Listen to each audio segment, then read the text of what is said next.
Ninasoma kitabu cha Timotheo wa kwanza sura ya 2 kuanzia mstari wa 8 basi hadi wa mwisho. Neno la Mungu nasema hivi: basi nataka wanaume wasalishe kila mahali, huku wakiinua mikono iliyotakata, pasipo hasira wala majadiliano. Vivyo hivyo wanawake na wajipambe kwa mavazi ya kujisitiri, pamoja na adabu nzuri na moyo wa kiasi, kwa kusuka nywele, si kwa kusuka nywele, wala kwa dhahabu na lulu, wala kwa nguo za thamani, bali kwa matendo mema, kama iwapasavyo wanawake wanaoukiri uchaji wa Mungu. Mwanamke na ajifunze katika utulivu, akitii kwa kila namna. Simpi mwanamke ruhusa ya kufundisha wala kumtawala mwanamume, bali awe katika utulivu. Kwa maana Adamu ndiye aliyeumbwa kwanza, Hawa baadaye. Wala Adamu hakudanganywa, ila mwanamke alidanganywa kabisa, akaingia katika hali ya kukosa. Walakini ataokolewa kwa uzazi wake, kama wakidumu katika imani na upendo na utakaso, pamoja na moyo wa kiasi. Neema na iwe kwako, na amani na rehema zitokazo kwa Mungu Baba yetu na kwa Bwana wetu Yesu Kristo.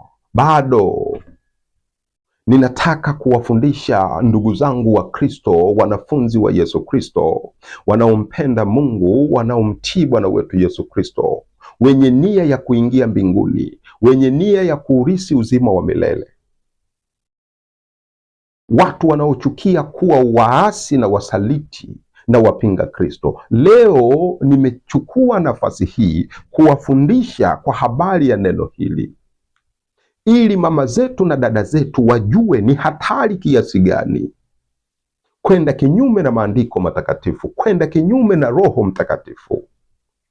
Kwa sababu neno lolote ambalo ni tofauti na neno la Mungu ni uasi, na ni roho wa kuzimu, shetani ibilisi ndiye anayeongoza watu wafanye hilo neno.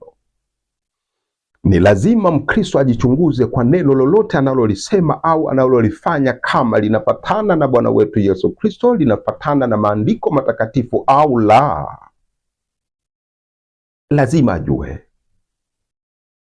Maandiko matakatifu yanatufundisha, yanasema mwanamume na asimame kuongoza kanisa.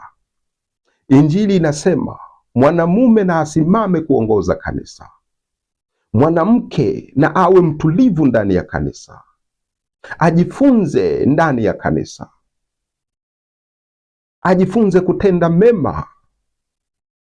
Biblia inasema simpi ruhusa mwanamke kufundisha au kumtawala mwanaume. Maneno haya yanamaanisha nini? Hamaanishi kufundisha mtu mmoja mmoja, anamaanisha kuwa mchungaji. Simpi ruhusa mwanamke kunena au kumtawala mwanaume. Nini maana ya kumtawala? Mwanamke haruhusiwi kuwa mchungaji kunena na mwanaume amsikie.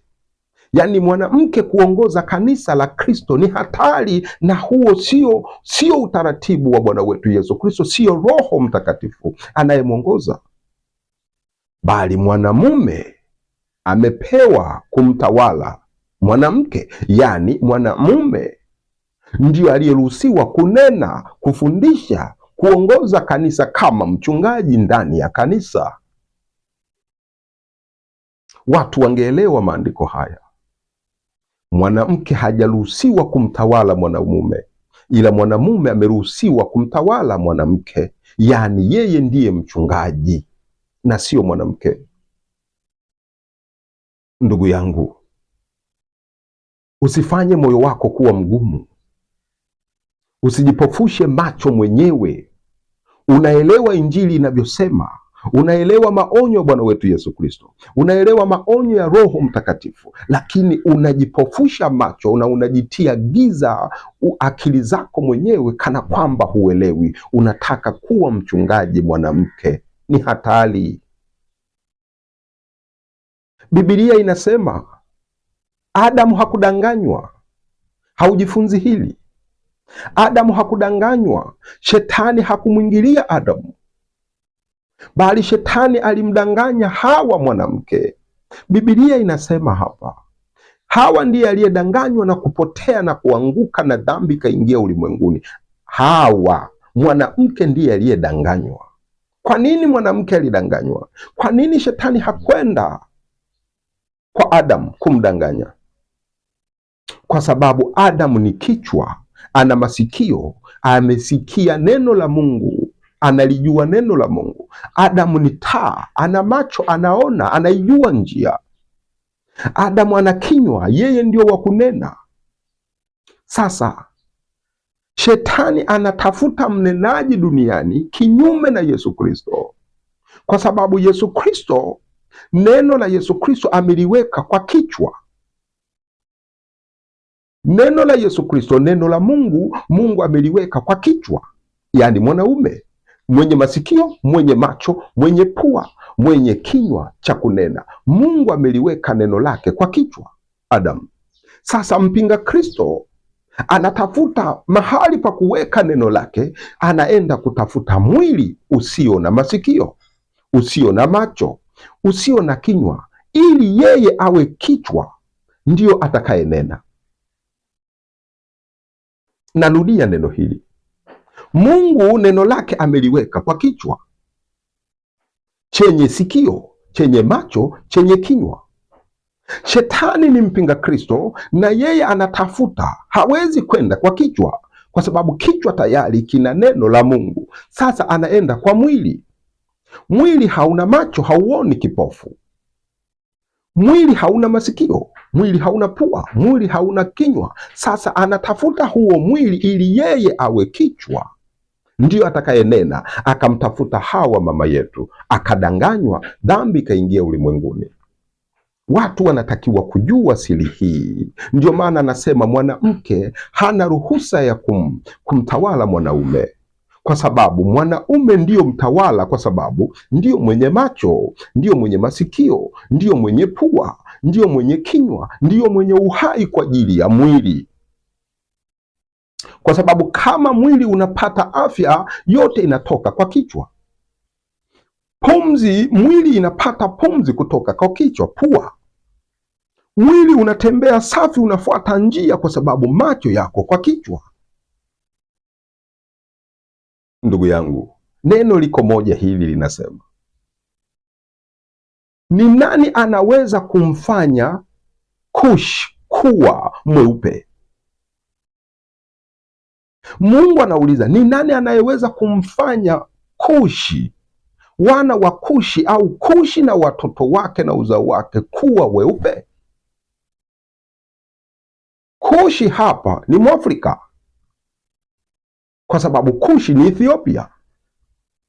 Sasa ni nani anayeweza kumfanya mtu mweusi huyu Mkushi Mwafrika leo?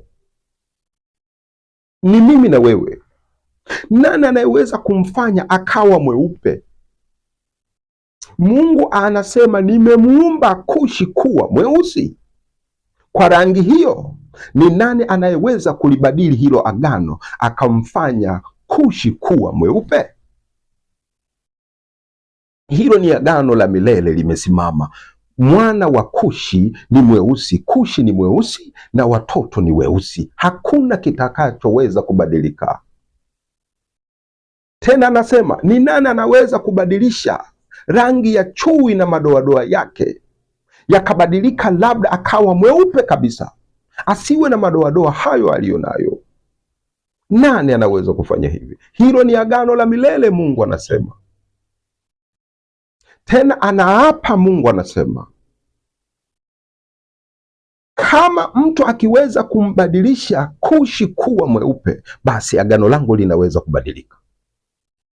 Lakini kama Kushi hawezi kubadilika kuwa mweupe kwa rangi yake, agano langu halitabadilika milele, liko hivyo. Neno langu halitabadilika milele, liko hivyo. Watu wajue, kama Kushi anadumu kwa rangi yake nyeusi niliyompa, ujue agano langu na neno langu linadumu milele, ndivyo lilivyo, halitabadilika. Sasa mtu atasema uovu uko duniani. Watu wengi sasa hivi wanatumia madawa ya dunia kubadilisha rangi zao. Wamama tunawaona, wanawake wanafanya hivyo, hata wanaume wanafanya hivyo. Wanachubua ngozi waliopewa na Mungu kwa sababu ni nyeusi, wanachukia. Sasa wanapaka chemical, wanachubua hiyo ngozi, wanataka weupe. Ndiyo, wanaonekana kama weupe, lakini akizaa mtoto anazaa mtoto mweusi. Hii inamaanisha hajabadilika. Ndiyo, anaweza kujibadili nje akaonekana ni kama mweupe, akajibadilisha kabisa kwa madawa, lakini huo weupe ni feki weupe. Akiacha dawa anarudi mweusi. Kwa hiyo weupe wake ni feki, yeye bado ni mweusi. Akisha kuzaa mtoto hazai mweupe, anazaa mweusi, kwa sababu yeye ni mweusi, ni agano la milele. Unaweza ukampaka chui rangi akawa mweupe, labda kama unataka ukampaka rangi akaonekana kama mweupe, lakini akisha kuzaa mtoto, anazaliwa mtoto sio mweupe, anazaliwa mtoto mwenye madoadoa vile vile kama alivyo. Hii kumaanisha huo weupe ni feki, agano linasimama milele. Kushi atabaki kuwa mkushi mweusi, hakuna mweupe. Mnaelewa maandiko haya matakatifu? Ndiyo, watu wanajichubua siku hizi, wanawake wanajichubua, hawataki rangi hii waliopewa na Mungu, hawamtukuzi Mungu kwa rangi hii, wanajichubua, wanapaka madawa, wanataka kuwa weupe. Lakini ajabu, wanapoacha dawa wanarudi kuwa weusi.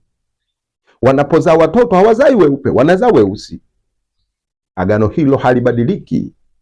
Maandiko haya ni mfano wa neno hili ninalohubiri leo. Ndugu yangu, mwanamke amezuiliwa, hawezi kuwa mchungaji, mnenaji katika kanisa. Simpi ruhusa, mstari wa 12 anasema, simpi mwanamke ruhusa ya kufundisha wala kumtawala mwanamume, bali awe katika utulivu. Mwanamke na anyamaze katika kanisa, kwa sababu Adamu hakudanganywa, ila mwanamke ndio aliyedanganywa na dhambi kaingia ulimwenguni. Neno hili halitabadilika. Ni kama vile Kushi hawezi kubadilika kuwa mweupe. Neno hili halibadiliki kwa sababu ni Roho Mtakatifu, Mungu ndiye aliyenena, halibadiliki. Sasa ulimwenguni kote wanajitahidi kubadilisha hili neno, kama vile wanawake wanavyojitahidi kubadilisha miili yao waonekane weupe, wakati wao ni Wakushi, wakati wao ni weusi. Wanajitahidi kubadilisha waonekane kama weupe, lakini wanarudi pale pale, wao ni Wakushi weusi. Hivyo hivyo neno hili haliwezi kubadilika, ni amri ya Mungu.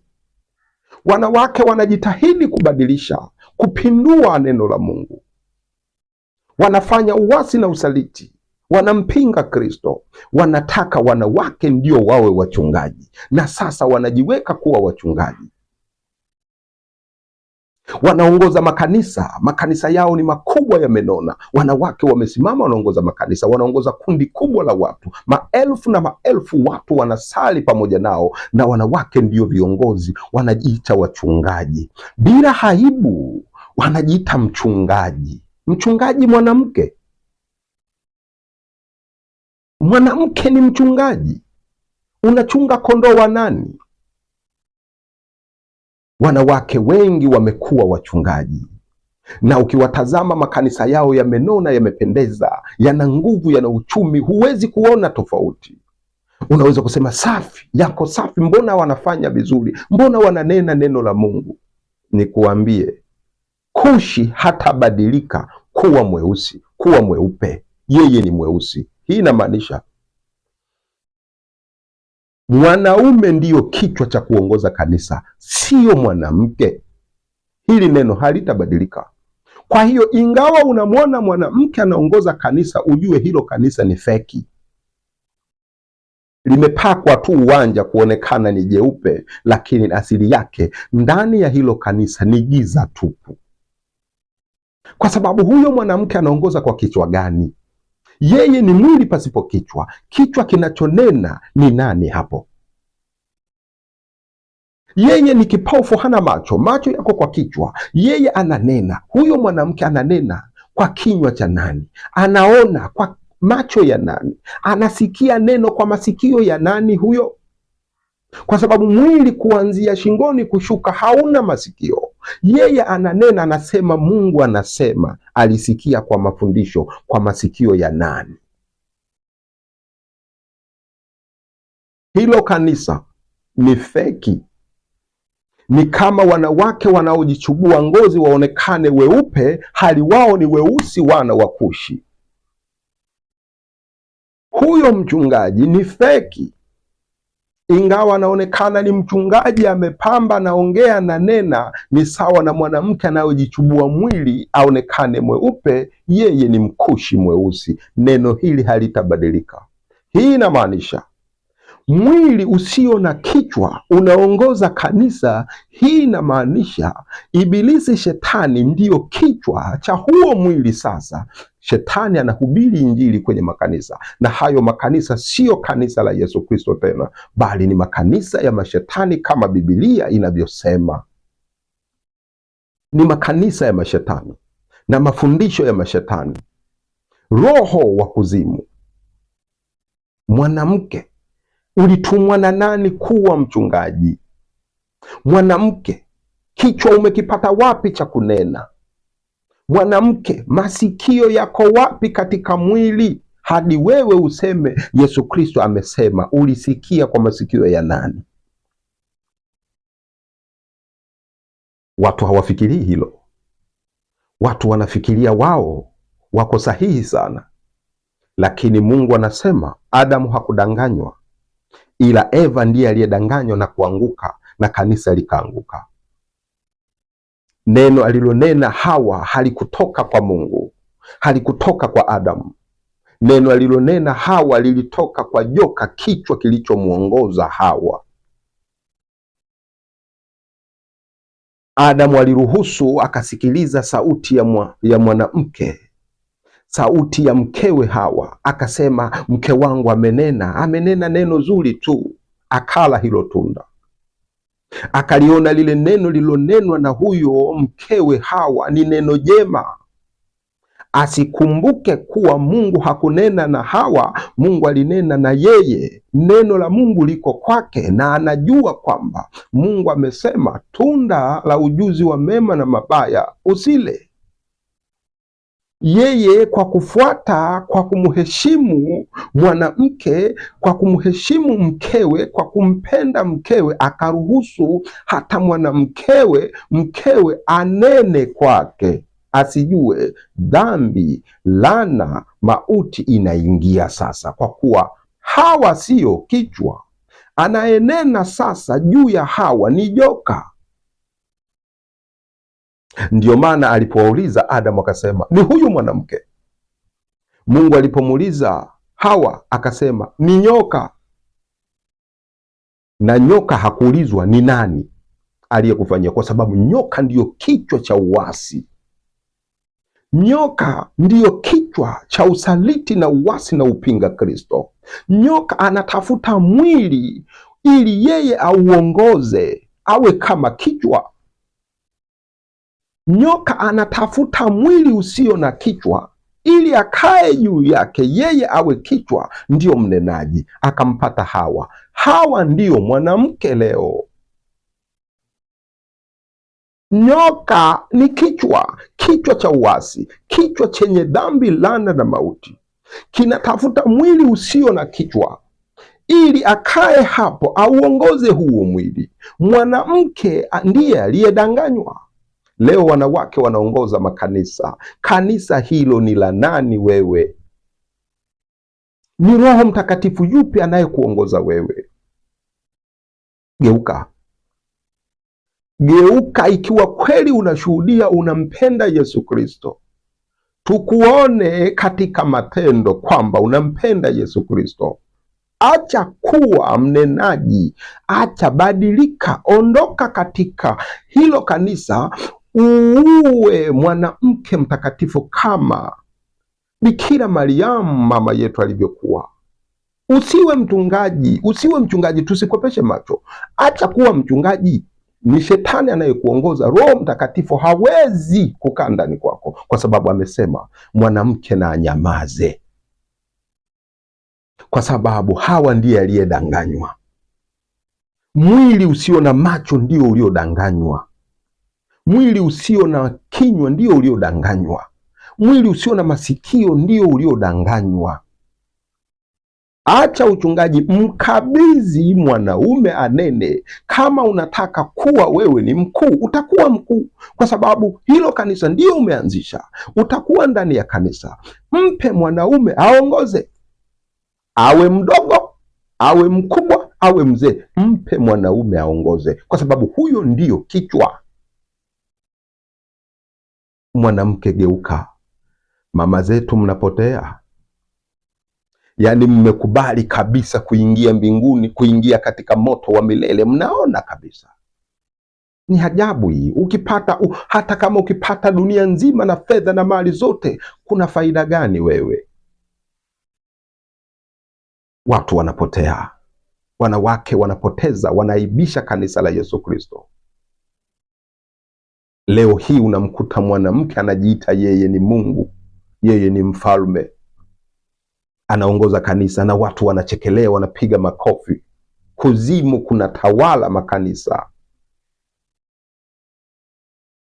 Ni hatari kubwa. Tena makanisa mengine sasa wanawake wamekuwa wachungaji, hawana waume, hawataki kuwa chini ya wanaume. Biblia inasema mwanamke asimtawale mwanaume, bali mwanaume ndo amtawale mwanamke. Sasa wanataka kuwa wachungaji, wanatoka kwa waume zao, hawataki kuwa chini ya mwanaume, hawataki kuolewa, hawataki kufanya nini. Sasa wanaongozwa, wameolewa na Ibilisi. Shetani ndio kichwa kinachowaongoza. Ni bibi harusi wa kuzimu hao, wameolewa na Ibilisi, Shetani, kwa sababu huyo ndio kichwa kinachowaongoza. Wameolewa lakini na kuzimu, ni bibi harusi wa kuzimu waliojaa dhambi, laana na mauti. Alafu unajiita mchungaji, huna haibu. Unampenda Yesu Kristo yupi wewe? Acha kudanganya watu. Ni Yesu Kristo yupi unayempenda wewe? Ni Mungu yupi unayemtii wewe? Kama Mungu amesema ni wanaume, wewe unasema mimi lazima niwe mchungaji mwanamke.